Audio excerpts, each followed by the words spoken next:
The sun had just begun to climb over the hills of Jerusalem, the city was already alive. It was an ordinary morning, but something extraordinary was about to happen.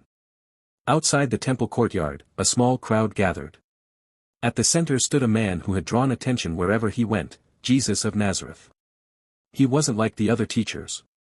His voice carried no arrogance, no harshness, only a quiet authority that drew hearts closer instead of pushing them away.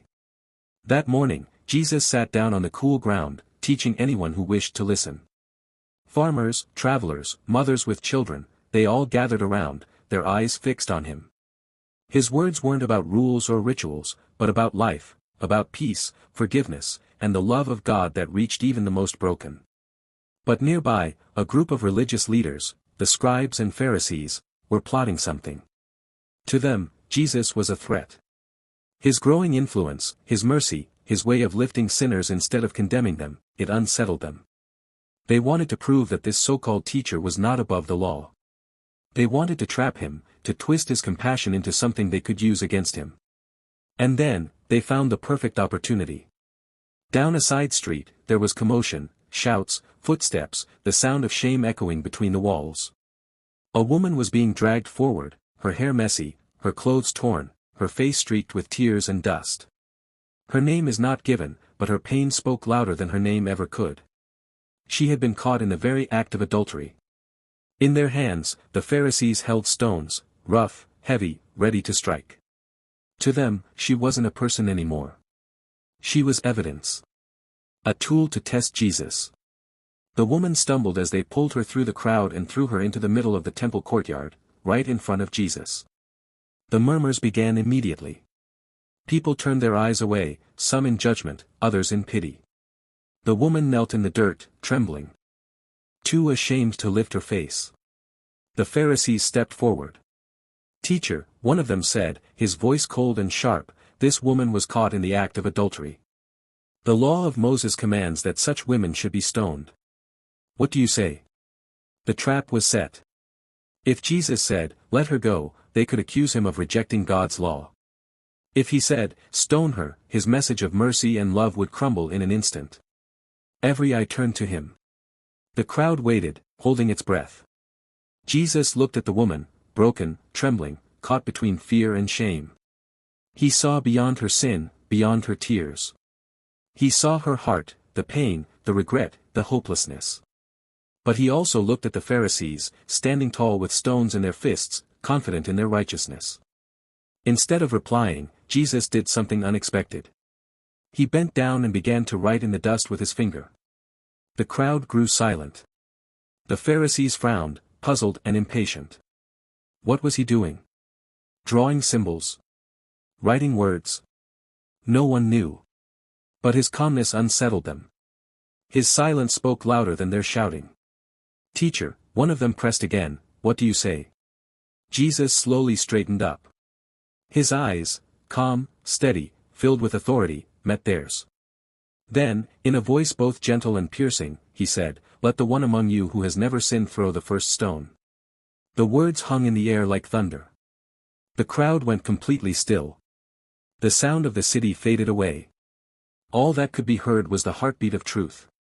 Then, silence again. Jesus knelt back down and continued writing on the ground. The Pharisees stood frozen. His words struck deep, cutting through their pride like a blade. Each man looked at the stone in his hand, then at the woman. Suddenly, their own hearts felt heavy with guilt. Their fingers loosened. A stone dropped to the ground. Then another. And another. One by one, they turned and walked away, the oldest first, then the younger ones. Until only Jesus and the woman were left. Dust swirled softly in the sunlight. The courtyard that had once been filled with accusations now stood quiet, peaceful, almost sacred. Jesus straightened up once more and looked at her. Her shoulders were still shaking. She dared not look up. "Woman," he said softly, "where are your accusers? Has no one condemned you?" Her voice trembled as she whispered, "No one, Lord." Then Jesus said words that changed everything, words that healed what no stone could ever fix. "Then neither do I condemn you. Go, and sin no more." It wasn't just forgiveness. It was restoration. It was freedom. He didn't deny what she had done, but he refused to let her past define her future. At that moment, she wasn't the adulterous woman. She was simply a daughter restored by grace. The crowd slowly dispersed. The stones lay scattered on the ground, untouched, reminders of what could have been, and what mercy had prevented. Jesus watched as the woman walked away, her step still shaky but her heart lighter than it had been in years. For the first time, she was free, not just from her accusers, but from the shame that had chained her soul. That day, in the dust of the temple courtyard, something holy happened. Mercy stood where judgment once stood. Grace bent down where pride had lifted stones. The story reminds us of something timeless, something we all need to hear again and again. We all have moments we're not proud of. We all have things we wish we could erase. But Jesus doesn't meet us with stones, he meets us with mercy. He doesn't ignore our mistakes, but he offers a new beginning. He looks into the dirt where we've fallen and says, "You can rise again." Maybe you've been that woman, trapped by guilt, judged by others, or crushed under your own mistakes.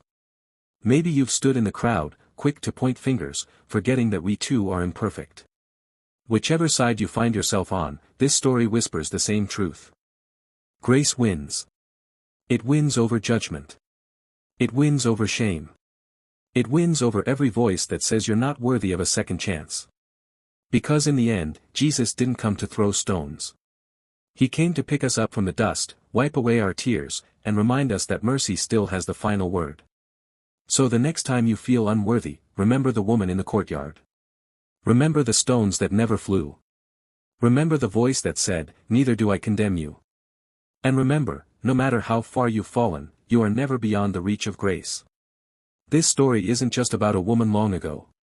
It's about all of us. We live in a world quick to judge and slow to forgive.